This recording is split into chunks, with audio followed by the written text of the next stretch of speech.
The Box Seat, brought to you by our stable of sponsors: Woodland Stud, New Zealand Bloodstock Standardbred, Bracken Farms, Stonewall Stud, IRT, it's your horse and our passion, Australasian-wide Garrard's Horse and Hound, Rakiro Racing Stables, Lincoln Farms, The Clubs, Alexandra Park, Cambridge Raceway, Ashburton Trotting Club, Addington Raceway, and Harness Racing New Zealand.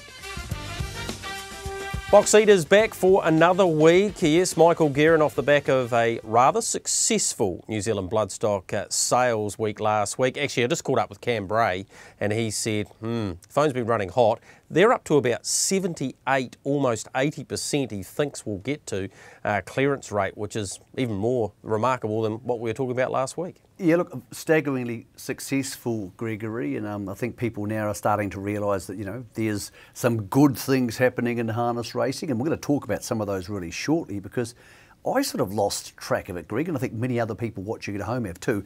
Just what's coming up around the corner. We've spoken about the race on April the 14th, and we've spoken about the Auckland Cup on May 27th. But Greg, when you pick the new calendar to pieces, there's so many other highlights in between, races like a Taylor Mile and a Messenger, which we weren't sure where they were going to fit in. So maybe we need to do this together, you, myself, and all our viewers at home, because otherwise, Gregory, it's going to be coming around awfully quickly. For example, this week we had South Coast Artem, Better Twist, some good horses in the south, and Spankum returning, a former Miracle Mile winner, Greg, and it sort of sneaks up on you a bit. Yeah, absolutely it has, and I was at the sales obviously in the early part of last week talking to a few trainers, and they were a bit lost as to where these races were, so I thought, there's an idea. Let's have a look at the next 3 months. Here is March for you, Michael, and obviously the Auckland district is where it's at, outside of the Caduceus Neville Fillies Classic.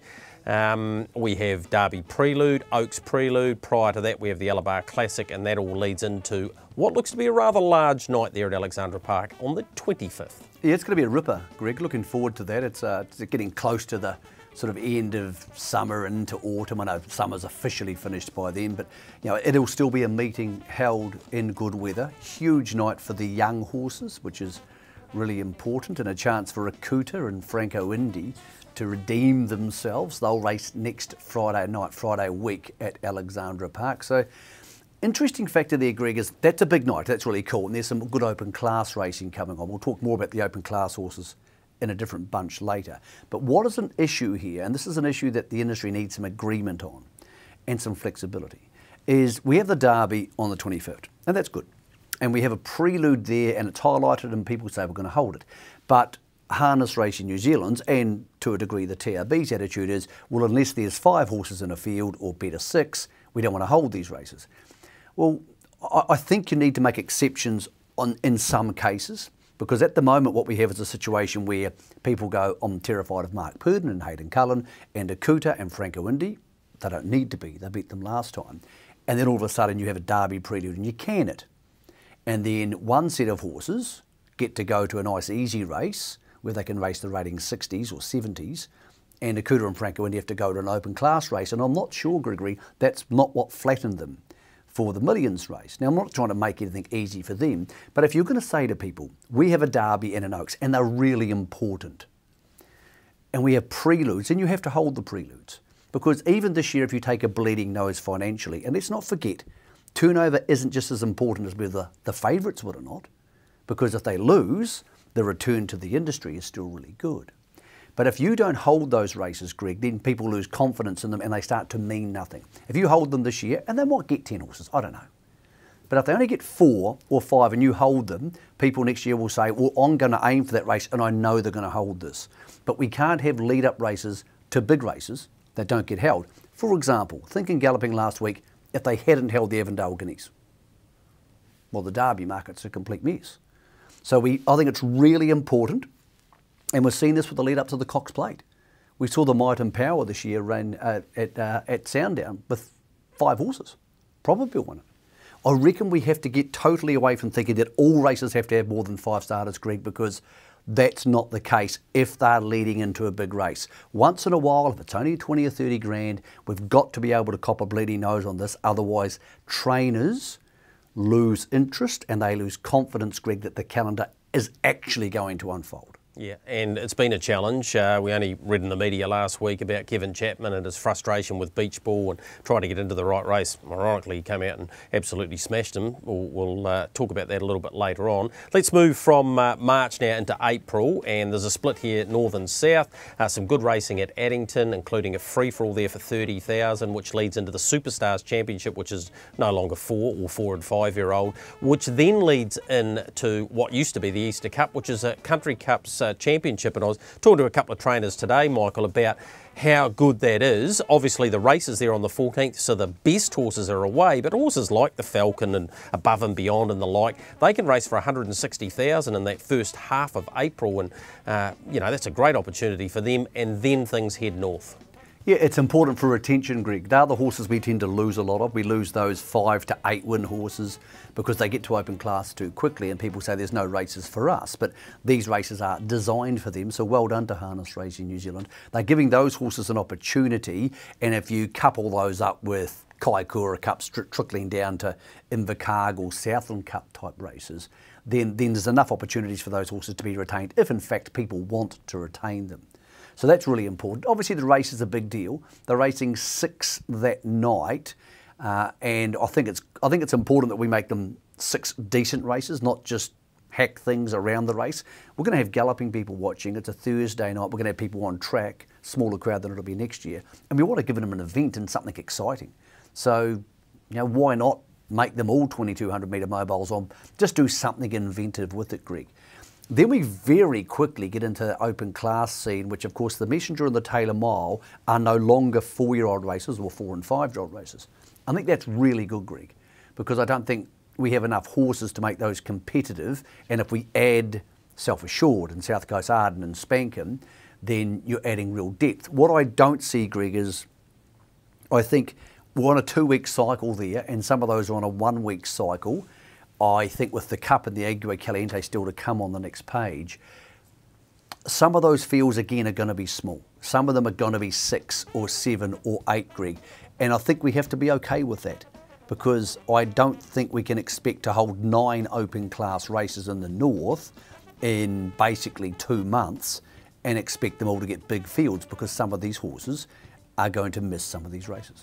Yep, can't argue with that at all, but it all culminates, of course, with a magnificent night on the 27th, and whilst that would have been the week before the Harness Jewels, it sort of wraps up the feature race calendar. There's still the Sapling Stakes, there's a race called the Helen Pope, both at Ashburton obviously, and there's still the Franklin Breeders' Stakes in June. But essentially then you get to August, Michael, and it's back into its normal cycle, if you like, with lead-up races like the Morris Homes and through the Hannon and through those traditional races, the Ashburton Flying Stakes and the like. What I did, and I spoke to a couple of trainers today, is it's easily printed off the website. You just go to HRNZ, go to Racing Schedules and Conditions, the group race schedule. You can break it down into age group racing as well, Michael, and put it in your smoko room. Get your mind around what's ahead, because the first year is always going to be the most difficult, and then once it sort of pans out, and Harness Racing New Zealand have been pretty open as well about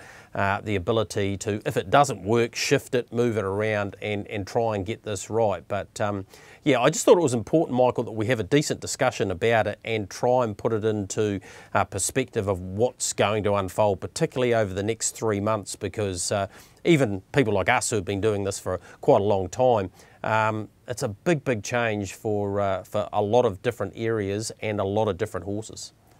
We should be used to it by now. I mean, for a long time, the Miracle Mile was run on the last Friday in November, and now it's running the first Saturday of March. So it's amazing how quickly you can get used to something, but the second time you do it, it's always a lot easier than the first time. It's going to be interesting to see how it impacts the early part of the season, as in regards to August onwards, which is not a different season, but it's the other side of winter, shall we say.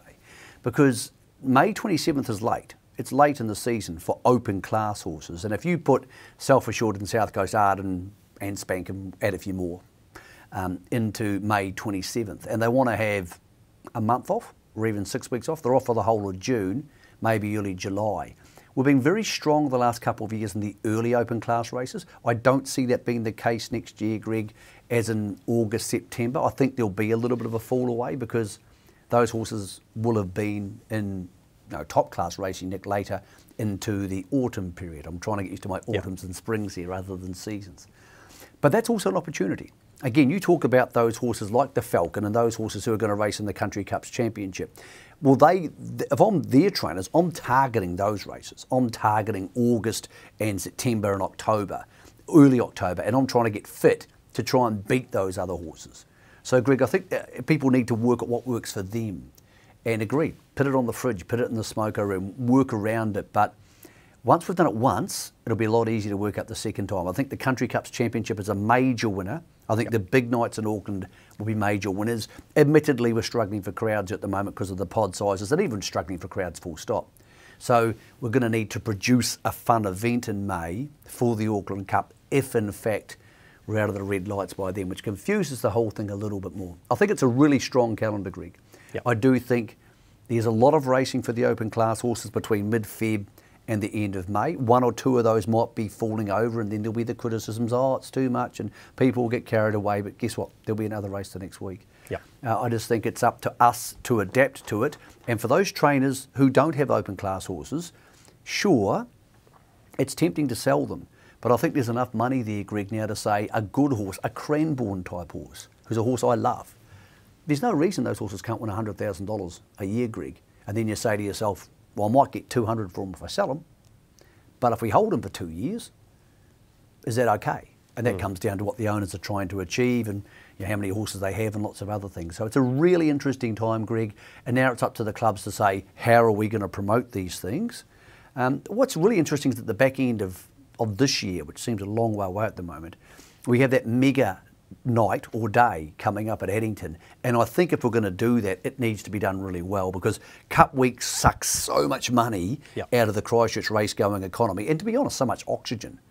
Big carnivals are really tiring, and to reproduce another carnival 3 or 4 weeks later, I think we need to look at that carnival differently. I think we need to say, this isn't Cup Day and we can't do it like Cup Day. I don't know what we're going to do with it because it's not my responsibility, but I do think that everybody in play for that needs to say, what's the best way of doing this? And then we need to talk to trackside about getting the best coverage possible. Yeah, definitely. Because I think that's really important. I think the Gallops get such good coverage on Saturdays that it'd be cool to have people on track for these things. So hopefully those things will loosen up as obviously the industry makes more money, Greg. So I think all these things are together. I think just putting the race days on and moaning if the trainers don't want to get racing them is no good, and us moaning that there's not enough races for this. But also we need to work with coverage, we need to work with betting opportunities. The TRB's been really good with opening futures markets, but I would like to see more head-to-head markets, more power play markets, which there seem to be a lot more of on the Gallops than there are on the harness, and the system can take them. So, Greg, I want to see more of those because I think at the moment we're not doing the best as an industry to maximise turnover. Yeah, and we're overdue to get an update from Harness Racing New Zealand via Catherine McDonald or Gary Woodham. So let's get an update, particularly around that new race date. Yeah, it's really interesting. December, only about 3 weeks after the Cup Carnival. So what are we going to do with that alongside Addington Raceway? Obviously, well, the race is the new race. The market for it, I thought we'd update that. The slot holders are Self-Assured, of course, and a Pembroke Playboy that have been snapped up. $2.30 the price, as predicted by Michael Guerin for Self-Assured. Further down, we heard from Steve and Amanda Telfer that Ultra Wise Guy won't be there, Michael. I had a chat to Mark Purdon about the likelihood of the 3-year-olds going, Michael, and I didn't get the feeling that Akuta and definitely Franco Indy that it'll be on their radar. Now, I'm not saying they definitely won't be there, but it's got the feeling from Mark that he's learnt a little bit about what Cran did with Krug last year, and that it didn't really work going into the Constellations with Krug, even though he drew barrier 1. So I'd be prepared to say that at this stage I doubt either of them would be there. Interestingly, there's a couple of horses. Cranbourne has had a little freshen up, and he's definitely going to go north and go through a campaign, hopefully get invited to it. And Laver is the other one. Neither of those two are in the market. Now Laver, of course, as we know, has already performed at Cambridge, finished third in the Harness Duels, won at the trials today being Tuesday, will line up at Addington next week if that race is run, and then he'll probably have to head north nice and early. So Laver's the type of horse that will make the race, and I can see him having a part to play in terms of getting picked up by a slot holder. The other one that interests me is if there's no 3-year-old there and Amazing Dream's gone, does that bring Stylish Memphis into play? Probably Better Twist into play as well. Be interested to get your thoughts around those thoughts. I think 5 slots are as good as gone if the horses are all safe and healthy, obviously. So there's 2 which are already gone, Self Assured and Pembroke Playboy. South Coast Arden and Spankum's people have horses, 2 great horses in slots. So I think they'll go, and I think an Australian syndicate will take Krug. I think that's in the offing. I think that'll happen pretty quickly. So there's 5 slots gone. I agree with you. Laver would be a good addition to the race. If no 3-year-olds go, and I think that decision won't be made till after that Derby meeting on March 25th. If no 3-year-olds go, and it'll be tempting to send one of them, but if they don't go, then yes, a mare like Stylish Memphis really comes into play because they automatically get barrier 1. So let's say one of the 3-year-olds or a mare goes. That's up to 6. Then you get to those Lavers, you get to Cranbourne, who wouldn't be able to place. BD Joe clearly won a Jules there, so he won't be able to play. Kango's a local, which would really boost the race. It'd be great to have a local horse there. And then you start saying, well, any of the Australians cover, of course, the Spirit of St. Louis team, they have a slot as well. Probably doubtful. For his mine, with that array of races we just showed you, he would be on the plane every day of the week, Rick. Every single day of the week, I'll be bringing him across because he's not good enough to win the major races over there yet, and he may never be. Yep. So this is a good carnival for him. So I think there's a nucleus there of really good horses, and we will get a very, very good race out of them.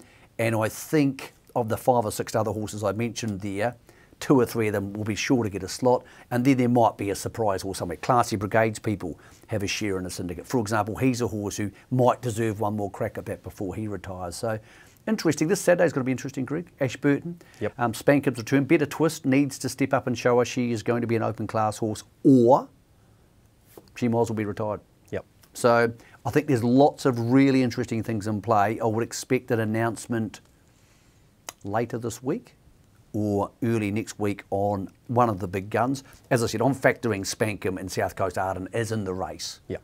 unless something goes wrong. Just on that, Better Talk Art, I understand the winner of the Breeders a couple of weeks ago has been sold. It's going to Perth, will be with the Gary Hall team. So sad to see her go, but she leaves in white hot form, doesn't she? And well, the big money offer was just a bit much there. Moving on to the IRT New Zealand Cup and the market out for that, and the bookies have got that out nice and early. Self Assured's $2.30. Copy That, who of course is still in the injury list at $5. Pembroke Playboy $7.50 and South Coast Arden the same. And of course, Cooter and Kruger in there, and there's Cranbourne and Laver. So I know you're probably going to say to me, Michael, you can't be betting into a race in November, but at least it's there for people to have a look at. And yeah, bad to the bone there, the last of them at $101. Just looking at that, Gregory reminded me of one horse I did think might get a slot. Hot and Treacherous, races Friday night. Yeah, he may well horse. get a slot. John Yep. Green has a slot with his people, and they're obviously very closely linked to that camp. So my apologies to him. He's a horse who I think is a very good chance, probably alongside a BD Joe, of getting a slot, and he'd be cool to have in the race, an up-and-comer. With that market, clearly, you can't be betting into it now unless you see some overs. The one thing I would warn against is a Cooter and Franco Indy. By the time that race is run, they still have the option to go to the Victoria Derby or something like that. I'm not saying that's where they will go, Greg, but they'll still only be 3. Yes. And those derbies at the back end of the season, or the Breeders' Crown, are available to them. And if you're Mark Purdon, who owns a share in a Cooter, and you've got Self Assured, and you've got other horses as good as that or close to it, and you've got a Cooter who can go to Australia and do some business with Nathan, I would be backing a Cooter in the New Zealand Cup. And of course, the New Zealand Derby is only about 3 weeks later. because Yep, it's now exactly. December. So print this off, people. You need to get your hands on that. You'll need a very big fridge or a very big wall. You do. In your smoker room. But you can see what I mean, Michael. You go, well, they're not going to go in the New Zealand Cup because the Derby's 3 weeks later. Well, and you're very unlikely to go. Exactly. You could do both, but you got to say to yourself, could I beat Self Assured or copy that? God bless him. I hope he returns in one piece and everybody's happy. I hope Ray returns in one piece. He's been in Australia for 3 months. Put it this way, Michael. Would Lazarus have gone in the New Zealand Cup as a 3-year-old and then run in the Derby?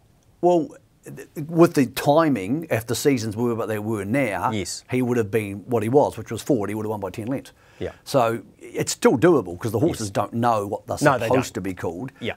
And Lazarus would have done it. Then he would have gone around $1.05 in the Derby and won that as well. But Okuta's not Lazarus. No. He's not. Let's move on to the feature trot, of course, that's also out, the Rowe Cup. Wanted to talk about that. $1.80 there, Sunday Sun. Bolt for Brilliance got his measure last time, $3.20. Muscle Mountain, $4.50. Oscar Bonavina, who these days is at Regan Todd's, $7.50. Five Wise Men will talk about Mataderos, who went such a great race in the Dominion at $11 there, and Majestic Lavros and Andy Hall at 101. So you can get all those markets at tab.co.nz. Have a look at those. Right, time for us to get into a bit of a review scenario of what's been happening around New Zealand. Let's go back to this race at Alexandra Park from last week, and Beach Ball in the trail behind Typo. Michael, I didn't see this coming. Look, I'm not sure I didn't see it coming because I thought it was a muddling, open class, sort of free-for-all bunch. And Beach Ball's a pretty decent horse. Maybe he's a better horse than we thought he was. But Kevin Chapman's horses have a very good record when they come north. Maybe Typo disappointed. Maybe that's what people weren't expecting. But Typo's done it a couple of times this season. I think he's a horse who's having a roller coaster season. Beach Ball loves it up north, quite clearly. Handled the track really well. He'll be better for that, Greg. He's a genuine Derby contender, and that Derby being March 25 with him, the Purdon Cullen horses, and a few more, some really good horses going around in a lower grade race this week, Greg. It's going to be a ripper. Yeah, it is. $1.90 for Akuta, $3.20 Franco Indy, Franco Mac $9, who of course has been placed in those 2 big races, the Sales Series and the Sire Stakes. Cosmic Major we'll talk about lining up this week at Addington. Republican Party both at 11, Magic 4 who won the Sales race at 13, and Beach Ball. Well, he's a $21 chance for the Derby if you want to back him into that. A good race at Alexandra Park on Friday night is the IRT, it's a cup, the Summer Cup there. South Coast Arden went to the workouts, Michael. We had that little bit of a rash issue which caused him to be scratched last time, but he's in front here. Brent Mangos, 54, 25.9. They don't go a lot quicker than that round there. Old Town Road gets close. Major Jealous in third, but South Coast Arden, he starts this week off the 20 metres. I think what's going to be really crucial is Brent's intent during the race, because as I mentioned before, we have 9 open class races, or 9 races of opportunity for these horses over the next sort of 2 months or 2.5 months. And he's off 20 metres, and if they step all equal, which they won't, but say they do, then he's last, Greg. So what does he do? Does Mango want to give him a hard run, or, because he's had a slight setback, does he want to look after him? Well, that trial would suggest he's not scared to give him a hard run. He's favourite. He's short enough, but gee, Greg, you go very, very poor backing horses off 20-metre handicaps and open class races off over 200 metres. I know it's not a true open class race because Self Assured's not there and those sort of horses. By the way, he goes next week. But there's a $50,000 race next week. His intent will be crucial. I'll ring him for the Herald and obviously for the Harness Racing New Zealand website. We'll try and get that preview to people and try and give people that information, because what he is thinking heading into this race, much like the Spankham situation on Saturday, Greg, will be the key determinant to how I'm betting. Yeah, $2.40 the price as we look at the market for that for South Coast Arden. Hot and Treacherous, great chance. $3.80, can go $4.80, and Last Tango in Heaven for the Iceman. Tony Hurley at about $6.50. Just going back to that race 7, the Grand Park race. Beach Ball, first rose, Mr. Ibiza, who I spoke to Todd Mitchell about, he's thinking he might need a run.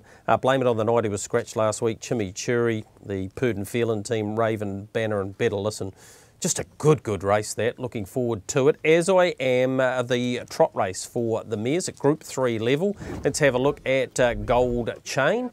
That's her, the runner number 9 there in the Bob Buck colours. Good run from her last time, excellent win at Cambridge in a similar type of race, Michael. She gets another great chance off the 30 metres this week. Yeah, she does. She's not re-handicapped for winning the Cambridge race, so the horse is off the front this week in the mares trot, and isn't it great to have these mares trots because they're getting good, strong fields. Are also getting 30 metres from her. So basically what happened at Cambridge 2 weeks ago is identical to this week. This race is in between, of course. What that video doesn't show is that she was disconnected quite badly from the back of the bunch. She was about 8 to 10 lengths behind them at the 2,400 metre mark. And they've rolled a pretty decent time there. They've rolled about 3:31. So she's probably gone close enough to 3:28-ish, 3:27-ish, even when you consider how disconnected she was. She's clear top pick. She is short enough. She's just over $2 off a 30 metre handicap. But if she can connect onto the back of the field very quickly, Greg, she should be winning. And she did seem to trot relatively squarely there, particularly in the straights, going right-handed. So top pick, but the question for me, Greg, will be whether the drivers drive against her. And I'm not saying pushing and shoving, I'm talking they step off the front and they put the foot flat down to take her and she range, who's off 40 metres out of play. And if they do that, it becomes a very, very difficult race. So again, intent is going to be crucial. Yeah, mathematically it can be impossible. Really good program, Alexandra Park, the 9 races there. They kick things off at about 6:18. Let's go back to Addington Raceway from last week, and this is a bit of a feel-good story, wasn't it? One change, back in winning form. Gee, Bolton here, Michael. We caught up with Amber Hoffman on SENZ Trots Talk, and she was glowing of how this horse is going. Watch his ears here. They're flicking backwards and forwards, meaning that he's listening for instruction from Blair Orange, but he didn't just win. He beat Classy Brigade, Henry Hubert and DiCaprio, so he beat a decent field. 54.5 he closed in, and now he's the winner of 17 of 34. And one of the most underrated horses in New Zealand the last 20 years, Greg. I know he wasn't winning those major 2- and 3-year-old races by big spaces, but he was still winning them, and they're bloody good races, and they're hard to win. Let's not forget he was beating Copy That and some of those horses in Sire Stakes finals. He wouldn't be out of place in the race. He's a horse, if you put him in a good enough barrier, would probably be at least as good as, maybe, not saying to offend anybody, BD Joe or Hot and Treacherous or Kango. So again, Greg, he's in play. Really impressed by talking to Amber Hoffman on the show on Sunday. She spoke really well and was very articulate. So it's great to have people like her and Kirsten Barclay and heaps of the young other drivers and female talent we have around the country who are able to do that, Greg, because it sends a really positive message to people that, you know, we can train horses, we can drive horses, but also we can handle ourselves, you know, at the sales and all these places. I was impressed by how well she spoke. Yeah, and of course she's been a Group 1 winning trainer with Jack Adjusty. Johnny Cox getting the business done there in the Dominion a few years ago. We couldn't split this pair in the feature trot. Had Five Wise Men in it. He was outside the leader. Spoke to John Dunn today about him. He said, look, he just needs to get fit. He's getting there. He just peaked a little bit on this, but let's not take it away from Laurie's Legacy. Now 6 from 18 for Brad Williamson and Phoebe Onyx, who's just flying, Michael. Now the winner of 9 races. Since joining the Bob Butt team, though, has had about 15 starts, and Coaster Howe did a great job with him. 5 wins, 5 placings, and has now gone over 100,000, Michael. So he's just done a magnificent job. He's Mr. Rejuvenation, is Bob.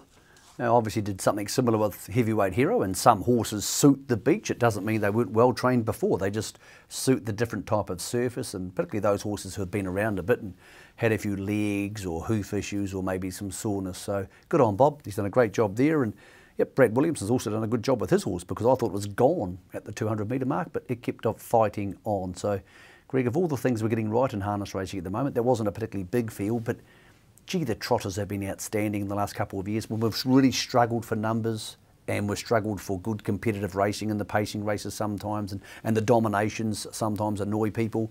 The trotters never disappoint. Random stables turn up. We have massive fields down in the grades, and the horses, like up here with the Hackett Wallace horses, Greg, often they just race week in, week out. They've been a real mainstay for the industry. So yeah, we thank the trotters for their help.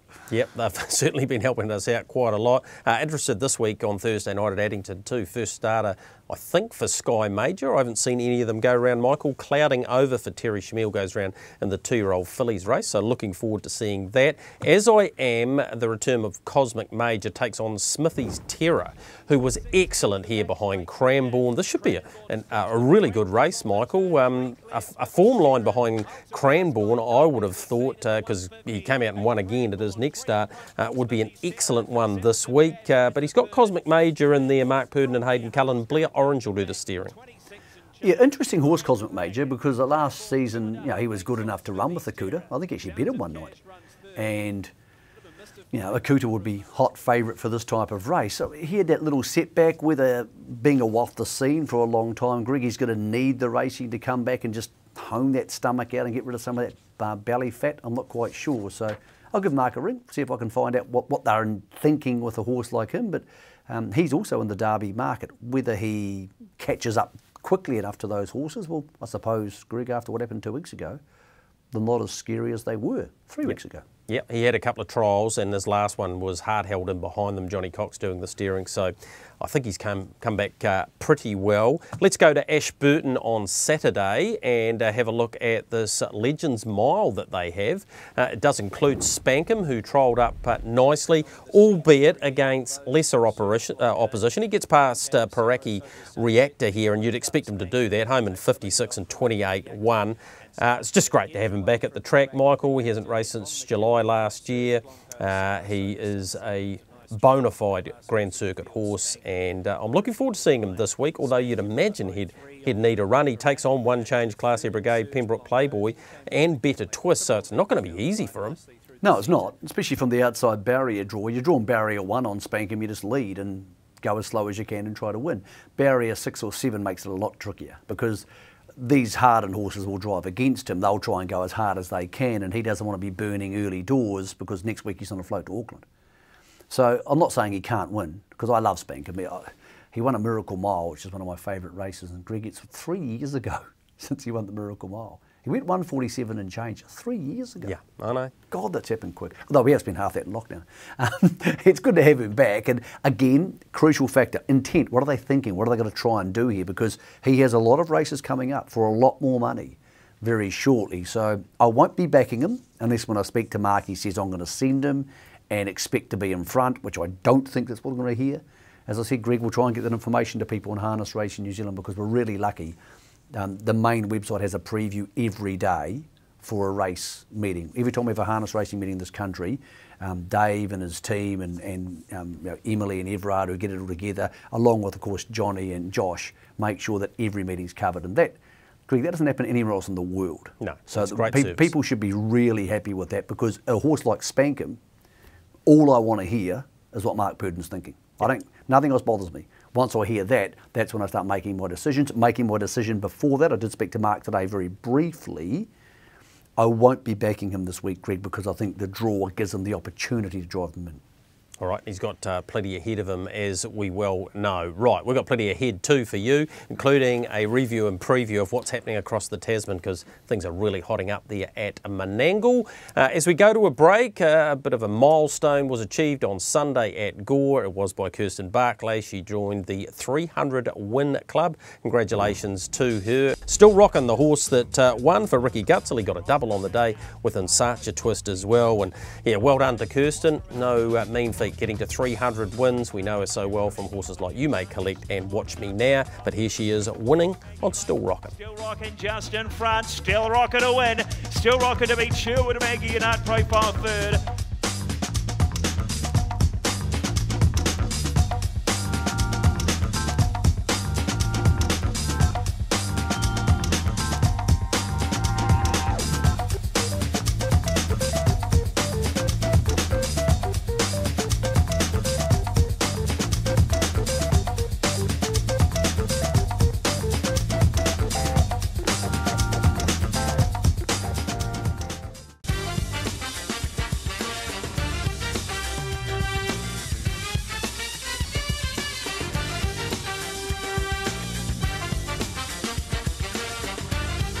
Well, with Garrards, let's head across the Tasman now. Last Friday night, Newcastle Mile, automatic entry into the Miracle Mile. Michael, here's Mac Dan at 14-1, scooting around Newcastle for Nathan Jack. Nice to see him back in the bike and winning quite nicely here, beating Belraj. Yep, up against the marker pegs, place to be again, and Expensive Ego was the expensive failure, finishing sixth in there. So Mark Dan into the Miracle Mile.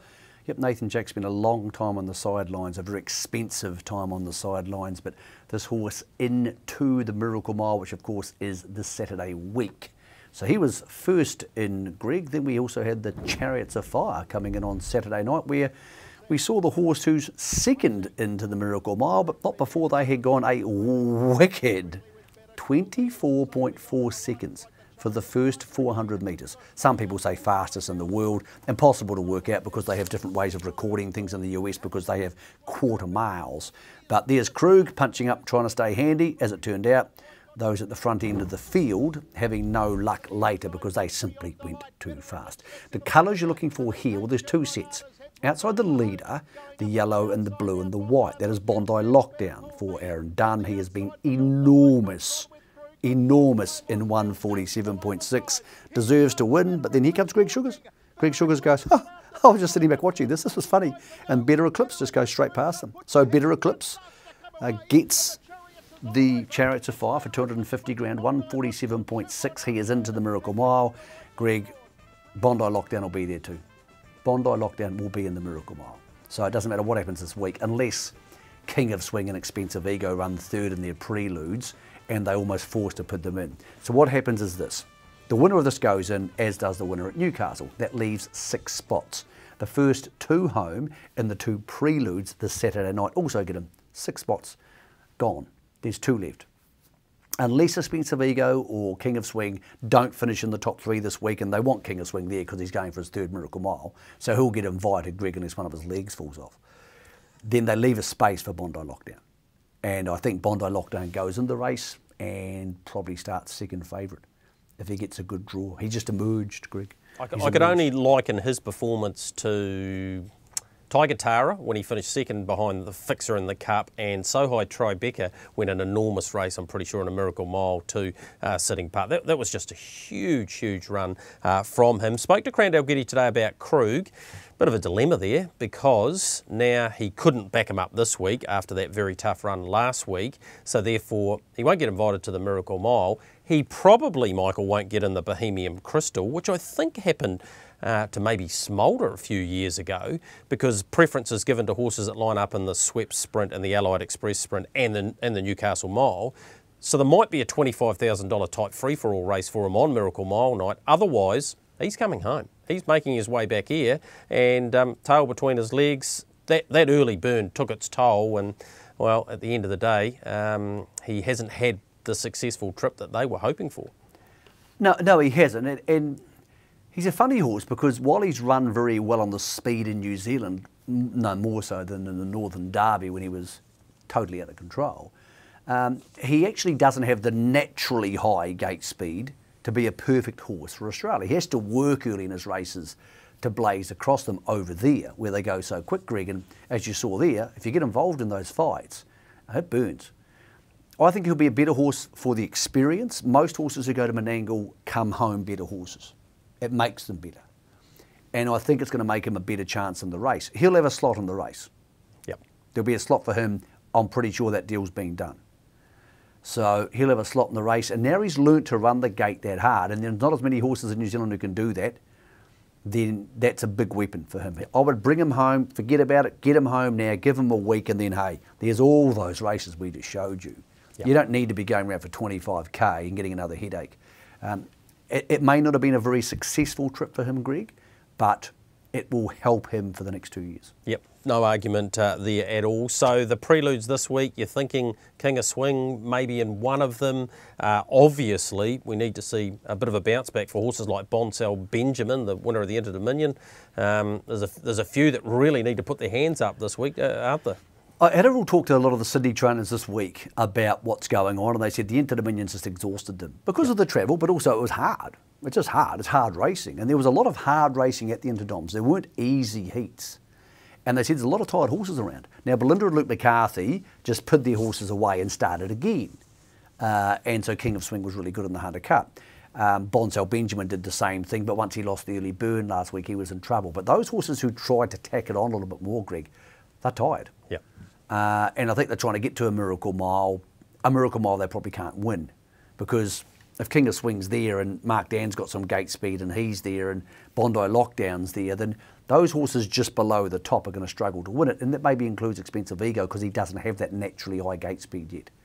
So I think there's a lot of people, Greg, who after the Miracle Mile are going to say, what do we do next? The interesting one's Spirit of St. Louis, because clearly we would love to see him here for the race. My views are very open. I think he's an absolute perfect horse to bring across here and campaign through here. But again, had a busy into Dominion, then he had a busy time in Victoria, because he was the one horse Belinda and Luke didn't put away.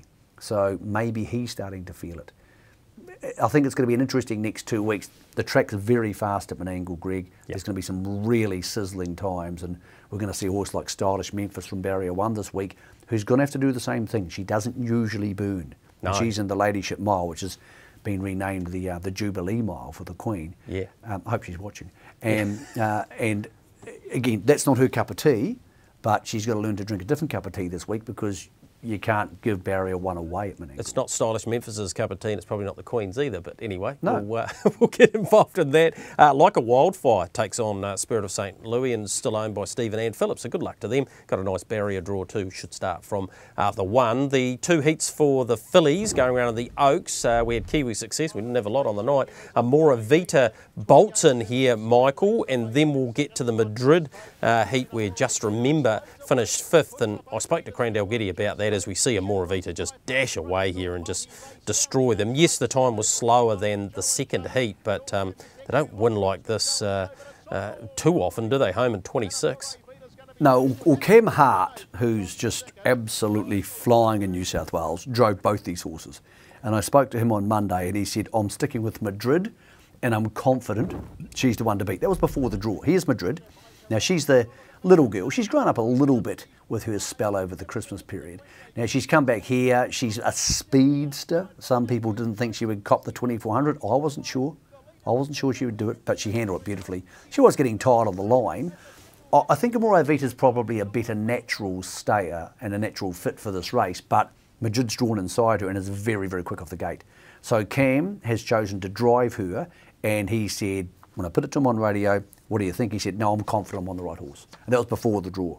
So, Greg, if Amora Vita's going to come and beat Madrid, it's going to have to sit park to do it, which is incredibly hard to do. Chris Alford will take the reins on Amore Vita to see if he can pull that off. But as we've seen at Menangle a lot in the last couple of years, Greg, at the speeds they go now, sitting parked, as Just Remember Me saw last week when it finished 5th in that same race, is not a very successful position to try and win. Yeah, and saying that, Cran said it's the first time he's been disappointed by her in the performance, but in saying that she's drawn wide, so she'll be out of the early burn, and that may well suit her. Let's move on to the Queen Elizabeth, the 2nd mile, the ladyship, the old ladyship, and here's Fairy Tinkerbell winning last week. Gate speed enormous, trained by Belinda, and of course Luke doing the steering.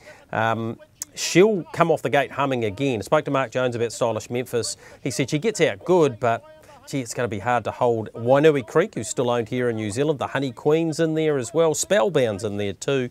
A really good addition, I think, Michael. So I'm picking Fairy Tinkerbell will be trying to do something similar this week. Yep, that's her winning, and of course there's the Honey Queen out wide in 4th, who got a little bit out of her ground, and it was okay to the line in a big mile. They went sub 150 here. I actually think it stacks up okay for Stylish Memphis, because there's so much speed they can burn really hard early. And if Jack Trainer, who's driving her, thinks that she's not going to be in the right position, for example, 3 back wouldn't be the right position on the inside, he can move off. Into that first bend at Menangle, Greg, you tend to be able to get away from the inside. So if he thinks he's holding the back of the leader, beautiful, best place in the race to be. If he doesn't think he's holding that spot and a Spellbound type horse comes across, then he has the option to get away, because when they go those 25s, early doors, the field breaks open, Greg, and you can get off. So I think she's still clearly the horse to beat. I think it's not impossible she can win the 3 back on the inside, because she hits the line so hard, but I think they would like to be either A, behind the leader or be in that 1-1 3-back on the outside running line. Would bother me a lot more with some other horses, Greg, other horses who aren't naturally strong through the line.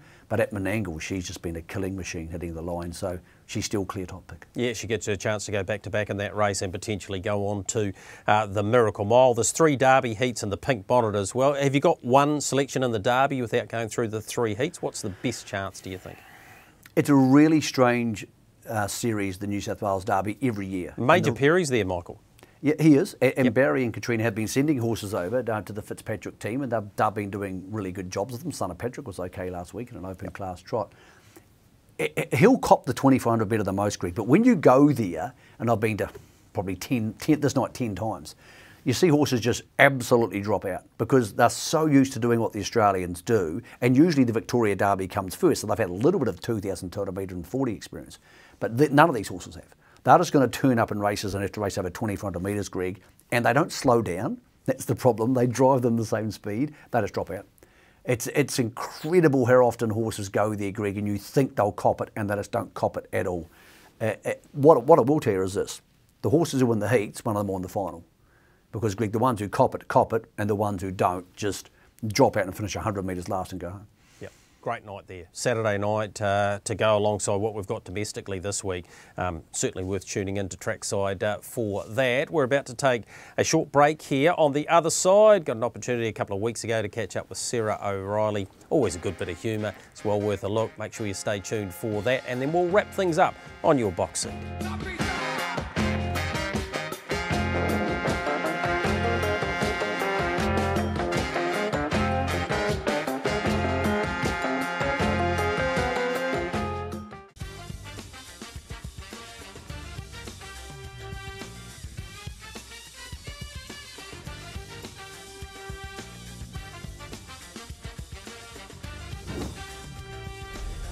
Sarah, when you started out in the sport, what were you hoping to achieve? I don't really know, just to see how far I could get really, because it's pretty hard to make a name for yourself and get the support that like drivers get, but yeah, just to see how far I could go really. Getting to over 100 winners as a junior and winning an Australasian title, beyond your expectations? Yeah, definitely. I didn't really see that coming, but a lot of people have supported me, and I got a lot of drives, and which helped me out a lot to get the experience to go good in those sorts of things.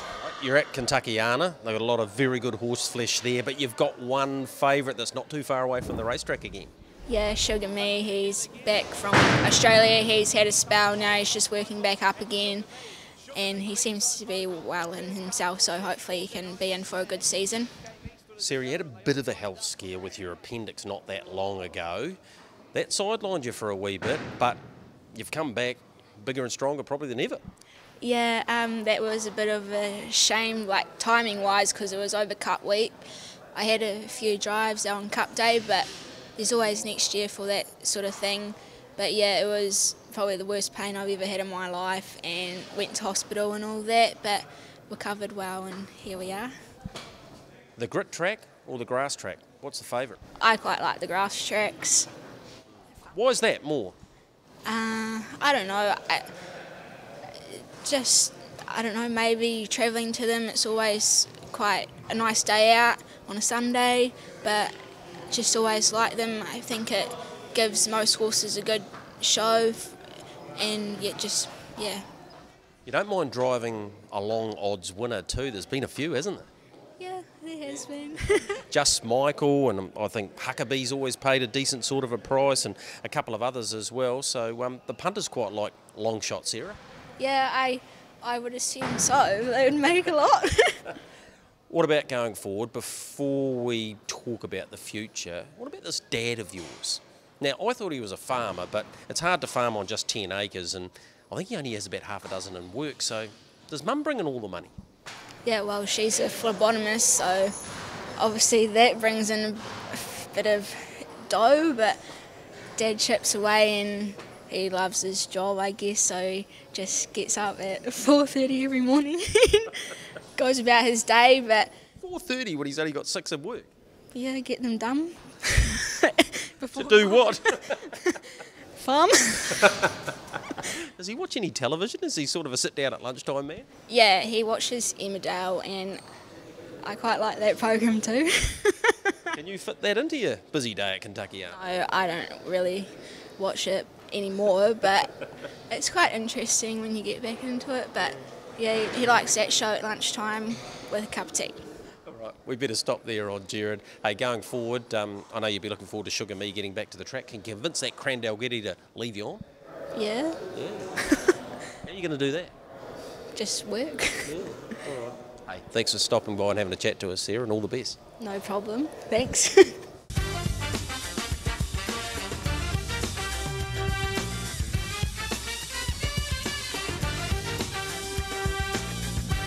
In the home straight, your box seat. Big thank you to our stable of sponsors. TAB hits and misses from last week. Here's a list of those. One change, nice bet there. I think it was actually out at about $2.50 at one stage, so good shopping there. First Rose heavily backed after the scratching of Blame It On The Night. Cloudy Bay well backed at Rangiora on the Saturday, and Sue Princess bounced back into the winning circle there. Nice play there at $3,000. Five Wise Men, that hurt, as did Miss Hathaway and Sam's Town. So there's the TAB hits and misses for last week. Where are we racing this week? Well, we've got our map for you. Kicking things off with Harara. If you're watching this on Thursday, it would have already happened. That was the meeting that got abandoned alongside a whole heap of thoroughbred meetings, unfortunately. Addington Thursday night, good program. 9 races there, 5:35 is the start time there. Invercargill also raced that day, the next day in the afternoon leading into Auckland. They got a Southern Oaks heat and a Southern Bell heat there too. Alexandra Park, no I Can Do's at Free For All Trot, didn't get enough for those, but they've got the Summer Cup with South Coast Arden and that Trotting Breeders Stakes with Gold Chain. That's a very good race off 30 metres sheers. Ashburton, 9 races there. They still start at the same time of 12:20. They've got the Legends Mile with the return of Spankham, and it's Wakawaiti's meeting there on Sunday, 12:22 for the 11 race card there. Michael, your selection with Rakiro Racing was scratched last week. Blame It On The Night, so therefore money back. I didn't get too much more with Street Hawk winning, but nice to get a winner on the board. What about this week for you? I've gone down south, Greg. Nice. Surprised a few people. I was going to go Gold Chain, but I just don't like backing horses off handicaps and not in capacity field, so I think she'll probably win, but she's too short. Life's a Beach is dropping out of genuine Group 1 racing, Greg. Proper Group 1 racing, and it's turning up in the Southern Bell Series race. So if they go forward, they'll probably win, and Greg, if they go quick enough that she can't go forward, they'll probably come back to her. So I'm more than happy to be on her. Have absolutely no idea what she'll pay.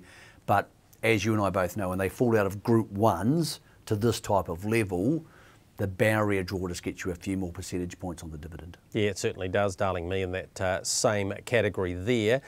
For me, where do I go? Yeah, roll your own. Very unlucky last time. Goes around Thursday night. Race 5, number 4.